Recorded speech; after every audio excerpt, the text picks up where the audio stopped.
Hello, good evening and a very warm welcome to Newsline, live from the Newsfirst studios right here in downtown Colombo. And I'm joined today again by Bandula Jayasekara, senior journalist, former diplomat, and looking forward to doing this show this evening, aren't you? Definitely. Wonderful.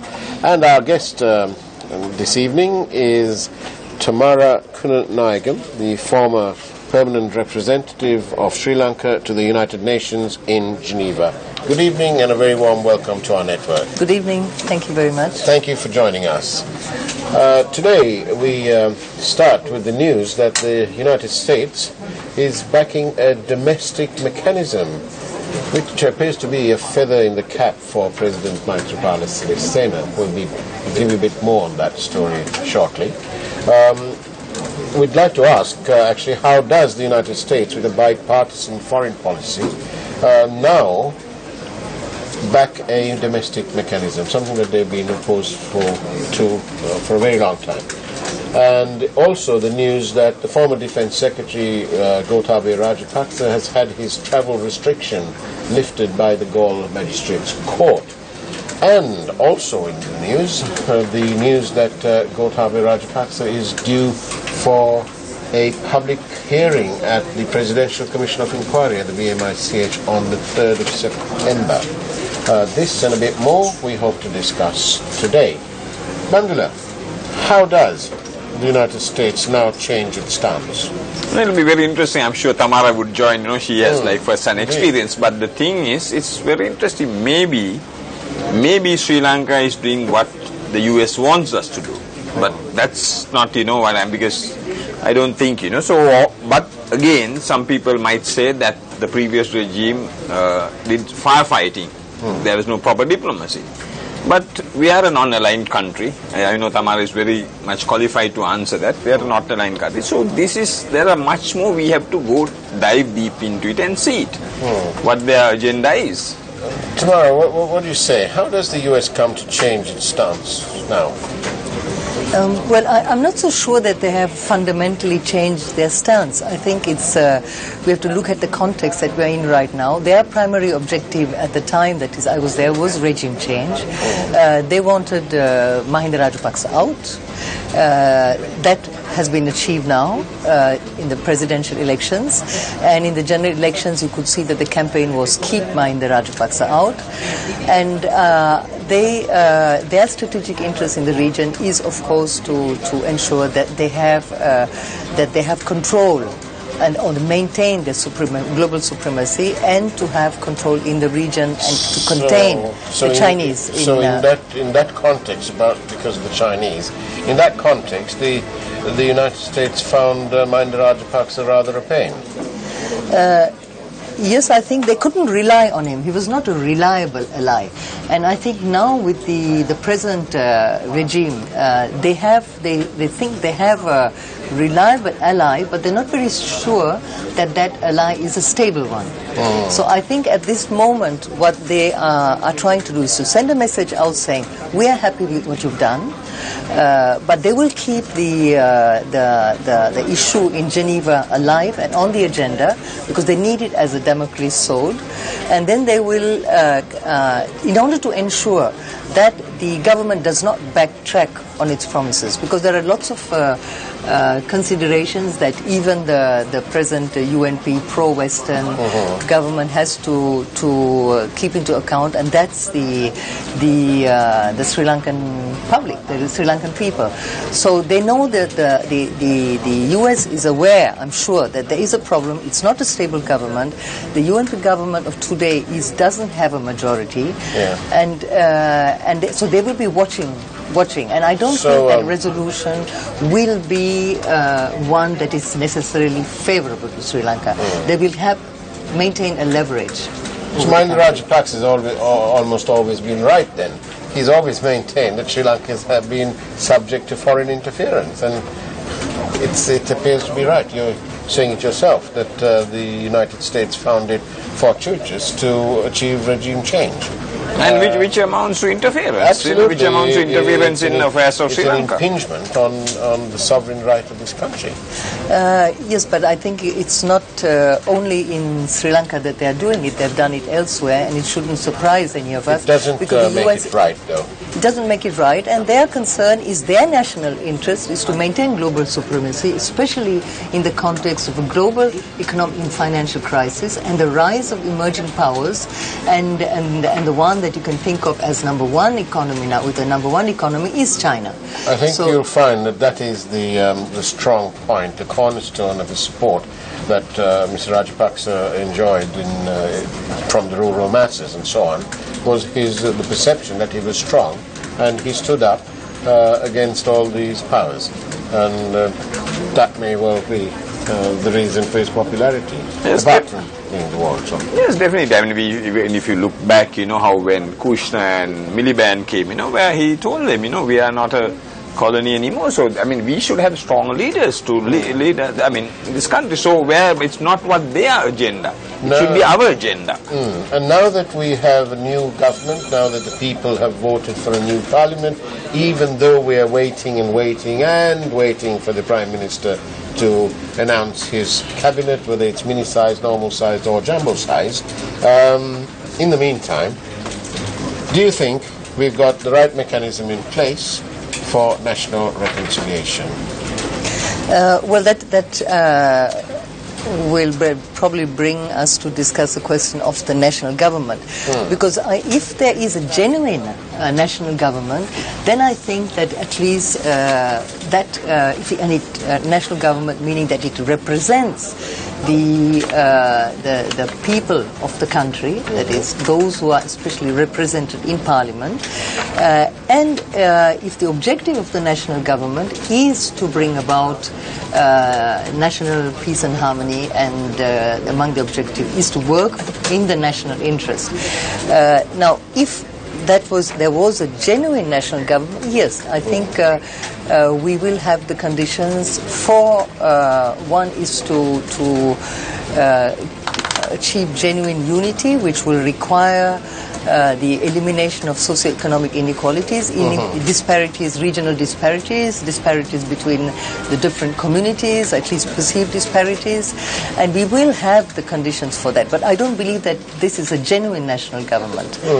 It says here in 46.4 of the 19th Amendment to our Constitution that a national government means a government formed by the recognized political party which obtains the highest number of seats in Parliament together with the other recognized political parties, with an S at the end denoting plural. What do you say? Is this a national government in the making? No, definitely. It is for them. It's for their interest. Like we have discussed as well. They are looking at their interest. They are fighting to share portfolios. The ministries. What about you, Tamara? Do you think this is a national government in the making, a real national government? Well, at the present stage, the discussions are between, on the one hand, the UNP, and the other with the SLFP. A faction of the SLFP, which is a maybe pro-UNP, pro-President Sirisena faction of the UNP. Now that doesn't make it of the SLFP. Yeah. Now even the UNP is part of UNFGG, so they have 85 seats. The UNFGG is just a figment of the Prime Minister's imagination. So they cannot. No legal standing to this UNFGG. And they have 21. Of the 106 seats. It's the UNP. So already it's not the whole of the UNFGG, the original alliance that were participating in the elections, one hand. On the other hand, it's the SLFP and a faction of the SLFP. And then you have all the other, you have the TNA, you have the JVP, they're all part of the new parliament. So unless they are all involved, it cannot be genuinely a national What happens government. when some people refuse to be part of this national government? Does that mean then that we can't have a national government? Well, then there cannot be a national government. You must call it something else. A coalition government. Then you call it a coalition government. But when it's a coalition government, you have some limitations on the size of the cabinet and the deputy ministers. 30 and 40 according to Article 19, the 19th Amendment, 46A. There's a limit. There's 30 and 40. However, when it's a national government, Parliament can raise those limits. And so, as a layman, I'm thinking here that I'm being cynical as well, but as a layman, I'm thinking, hang on, this is being labelled a national government because they wish to increase the size of the cabinet and the deputies. Because without which, these crossovers are simply not going to support Prime Minister Wickremesinghe or Prime Minister anybody else. For us, you have been cynical, but it's very interesting. We have a government, even though we are saying this because the Roshan Watavale's Davasa program, a commentator said, we have a government, we have a president. Yeah. But Prime Minister, we have a president, Prime Minister and 3 ministers. So there is a government. This is very interesting. Foreign Minister, Minister for Justice. I think we should have it. Yeah, so we have. So this is what one of the commentators said. 3 ministers sworn in. But what happens tomorrow if the TNA say, look, we don't want to be part of this thing, so then it has to be a coalition? Then it has to be a coalition, and we have to stop talking about a national government and tell the people what is really going on, because otherwise it becomes a political fraud. It's fraudulent, because it's not, you cannot call a government which does not represent all the political forces in Parliament and does not represent the people in the country. We are coming out of 30 years of war, and you cannot have a national government, because we are a nation state, and within that nation state we have several communities. And if you don't have the TNA, for instance, in that, you cannot call it a national government, because then you are saying you're not part of the nation. And then you can't be surprised if they decide that we are not, if you don't consider us a part of the nation, we go away. Do you think that the we want a separate state? Do you think that the TNA is being pedantic and merely answering or playing to the demands made upon them by the diaspora groups abroad? I don't think so, because I think there's the TNA, but there's also the JVP, and there's other sections of the SLFP and other sections of within the UPFA itself. So they believe firmly, and I am convinced about that this government does not represent the interests of all the people in this nation. So I think... sorry to butt in here. We're going to have to take a short break, listen to our advertisers for a moment or two. Stay tuned to Newsline. We should be back with you shortly. Welcome back to Newsline.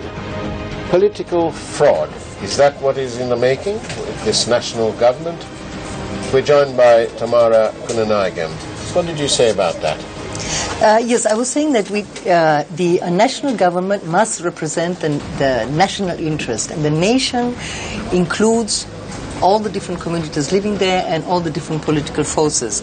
And if there is a government working, a national unity government in contemporary history exists, but it is when there's been a war and destruction, and they come in to reconstruct and rebuild the nation. So, and there are 3 dimensions to that, and one is the socio-economic well-being of the people. Now, this is why I don't want to make it an issue on the TNA national question, but there's one aspect only. The other aspect is socio-economic well-being of the masses of the Sri Lankan people. So is there a program, does this so-called national government, which is only section of the SLFP and the UNP, have a program to improve the well-being of the general public? Or is it just private market-oriented pro-Western interests that they have? Are they trying to build a domestic economy on which the masses depend?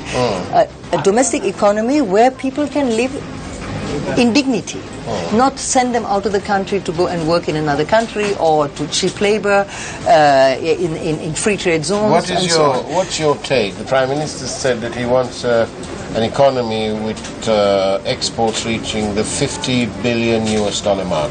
Fanciful? Fairy tale? Possible? He's having illusions, because everybody knows today that the global economy and finance is in a crisis. 23 stock markets are on the verge of collapse internationally. And also there are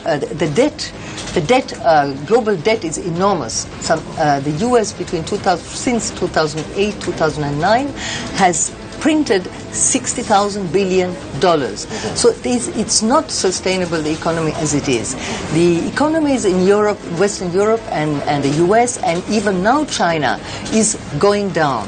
There are, the forecast is apocalyptic, in fact, for the next 3 years. Today, the global figure of unemployment is 204 million unemployed. And they're expecting by 2018 218 or 17 million unemployed. So where is he going to sell those products? Who is going to buy those products?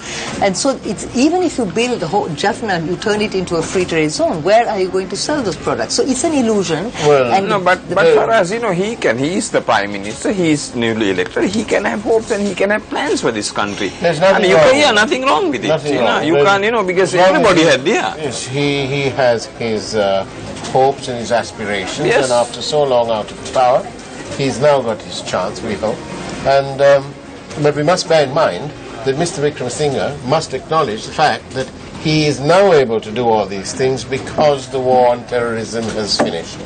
And that is something that he must realize. Yeah, I'm sure he realizes that, but then he can, these are his plans, and that's what he's going to the masses and saying, these are my plans. So we have to give them a chance, because he has to have his cabinet, and then move on from there. Yes, but he must include, it must be an all-inclusive. Yes, that I agree. He has not received a majority from the people of Sri Lanka. The people of Sri Lanka have voted very specifically for a literally 50-50 split. But like Tamara said, who's committing, what is this political fraud? See, it's not only Mr. Wickremesinghe, everybody, all these politicians, sir, that is political fraud. I think the people have made it very clear when they've voted like this, 50-50, that they wish to achieve the middle path. Yeah, I agree with you. Don't you think? Very much, yes. And these people with the conscience vote will have to realize that if it isn't truly a national government, as defined in the Constitution and hopefully interpreted by the Supreme Court soon, then it will have to be a coalition government, and that means that they will have to adhere to the 30 plus 40 as stated in the Constitution of the Republic of Sri Lanka. Plus, the people, they don't want yes men or women in the parliament. I think they want a strong opposition, because earlier, the opposition had no powers previous. They want a strong opposition to give a voice to the people. In which case, the coalition is the way forward, isn't it? No, then there wouldn't be a strong opposition. Well, it's a coalition. They've got an opposition as Mahinda Rajapaksa with about 50-odd people. Yeah, but that's not the answer. You should have a strong opposition, and then they know, of course, the money will change hands. There's still these concerns about it, and then the opposition should really speak on behalf of the people, not to play politics in the interest of the people. This show is terribly popular, and so we're going to take another break. Stay tuned to Newsline. We'll be back with you very shortly. Welcome back to Newsline, live from the Newsfirst studios in Colombo. Tamara, you've written some books on economic development. Do you think the ambience is right for rapid economic development in this country? We have to first of all, we have to understand economic development for whom and for what. Now, if you're talking about, again, in the national interest, it isn't in national interest to provide economic and social well-being for all. And that I mean all, not just for the rich, but also for the majority of the population. So we have to focus on the domestic economy on which people live, and also an economy over which you have control. If you are focusing only on export orientation and export markets, you don't control those markets. So then you always are in a position where you are a victim to somebody else. And then you have the question of national sovereignty and independence, because if you are beholden to an external power, then you have the problem of you won't be able to take a position, like, for instance, in the United Nations right now with the Human Rights Council, with the resolution that the Americans want to push. If you become dependent on them and increasingly dependent on them, you will not be able to have an independent foreign policy. And that is why it is so important to pursue a non-aligned foreign policy and build your economy, but based on national unity. I'm sorry, we've got such little time and so many questions to ask you. You wrote, you were an author, I think, on well, apart from international relations, also on disappearances. Did you write something on that? No. Sorry, you were the head of a committee on disappearances. Yeah, for a short while. I worked for more than 10 years in the UN Office of the High Commissioner for Human Rights. Most of the time I worked there, I was in charge of the program on economic, social and cultural rights and right to development. There was a very short period in which I was the secretary of the working group on disappearances. The reason I'm sort of asking here is that there are so many claims and counterclaims and so on. There's some figure pulled out of the blue by some UN official, I think it was Gordon Weiss, 40,000. The Sri Lankan government have facts and figures for just about 7,000. And amidst all this, we have the real, and some of those figures are people who've used duplicated IDs and identities. But in between all this, we have people like Pradeep Eknelli-Goda, who was a real man, a real person, and he's disappeared. And today we have the news that four people have been granted the police have been granted a detention order. And that bundle, I don't know if you quite know the difference here, and perhaps we should explain to the public. As opposed to being arrested by the police, in which case the police have only got 24 hours to, I say only, but it's an involved thing. They've got 24 hours in which to produce the person to a magistrate, seek an extension, or produce in court. However, when it's a detention order, and sorry, importantly, when you are charged with the police, you have access to legal representation. Under the detention order, there is no limit on, there's no urgency of 24-hour representation. What about no legal representation either? Not immediately. They want to hear the story from the person whom they are proposing to charge. But is that fair? Well, it may not be fair, but in some cases it is unnecessary. Even if it is necessary evil, one has to do it. So on that note, I think we must thank the lovely Tamara for having come here and graced us with your presence. Thank you for being on our network. We look forward to having you on another show. And Bandu, thank you very much too. Thank you, Carlos. And just a quick note today that the Newsline slot moves back to its morning position, which is live at 7 o'clock every morning, Monday through to Friday. And on that note, I'd like to remind you that neither fire nor wind, birth nor death can erase our good deeds. Sleep tight, secure in the knowledge that you have voted, hopefully, the right people into Parliament who will do you proud. Thank you, good evening, and good night. God bless you.